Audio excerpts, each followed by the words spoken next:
Og en yngling sagde, tal til os om venskab. Og han svarede og sagde, din ven er dine opfyldte længsler. Han er din mark, som du tilsår med kærlighed og høster med takkebøn. Og han er dit bord og dit ildsted.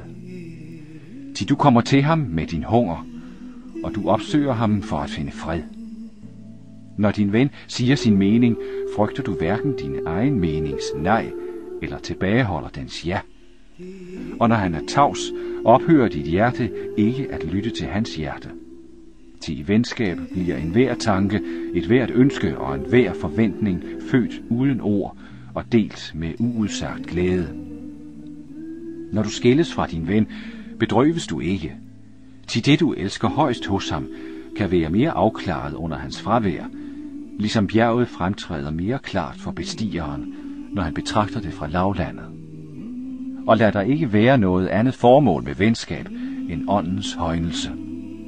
Til kærlighed, der søger andet end løsningen af sit eget mysterium, er ikke kærlighed, men et udkastet garn, hvor i kun det værdiløse fanges.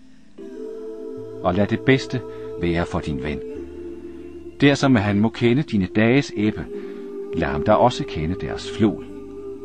Til hvad er din ven, at du skulle ty til ham med timer, der skal ihjelslås?